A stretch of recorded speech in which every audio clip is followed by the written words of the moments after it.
देखंतु आम प्रिय मुख्यमंत्री वर्तमान प्राणी कल्याण योजना वर्तमान आम करने को जाऊँ जो प्राणी कल्याण योजना हिसाब से जो स्ट्रे एनिमल रही कुकुर गाई षंढ विभिन्न स्ट्रे असहाय एनिमल सेमानकर मध्य चिकित्सा करिवार व्यवस्था करा जाउची एवं जदि किसी एक्सीडेंटल केस मध्य आसे आमर वर्तमान जोटा कि 1962 जोटा हेल्पलाइन मध्य आम सरकार तरफ जारी करा जायछि तेणु विभिन्न प्रकार पदक्षेप निया जाउछि बुला कुकुर को बंध्याकरण करने सहित सेमानकर को मध्य किपरि तांकर जो बुला कुकुर जो लोक मान को नका मुड़े से दिगरे मध्य पदक्षेप वर्तमान सरकार नौचंती।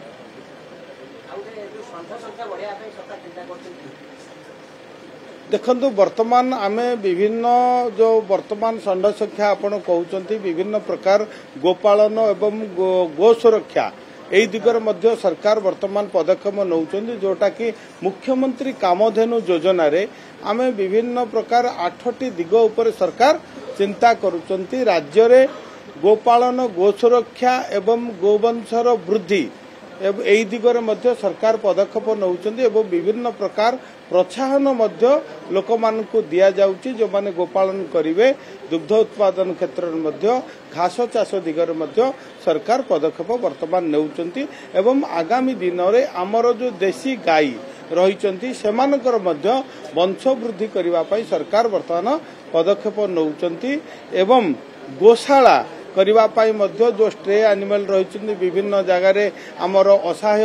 पशु गाई गोरु बुलुचंती सेमानकर मध्य सुरक्षा पाई सरकार विभिन्न गोशाला खोलिवा पाई पदक्षेप नैचंती एवं गोशाला को मध्य सहायतार राशि घोषणा कराई पाखापाखि 52 लाख टंका 150 गाई को कंस्ट्रक्शन कले तांको दिया जिवार व्यवस्था करा जायछि हम प्रिय मोहन माझी सरकार तरफ एवं जोटा कि गोरु असहाय गाई गोरु मानकर खाइबा पाई जो रही गोशाला रे वर्ष को आम 20,000 टंकार देवार व्यवस्था करुचु। तेणु यही सरकार गो सुरक्षा गो संपद प्राणी संपद वृद्धि पाई वर्तमान उद्यम करुचंती एवं ग्रामांचल रे विशेषकर किपरि भाव में अर्थनैतिक विकास हो पारिबो गोपालन करी एवं पशुपालन करी लोक माने स्वावलंबी हो पारिबे अर्थनैतिक क्षेत्र में विकास करि पारिबे। कृषि पर जदि आमे देखिबा गोपालन मत्स्य चाष एई दिगरे जदि आमे सरकार वर्तमान विभिन्न जो पदक्षेप नौचंती मूल उद्देश्य रहुछि ग्रामांचल रे युवक युवती मानकु स्वावलंबी करबा सहित अर्थनैतिक विकास करबा आमर होछि मूल लक्ष्य।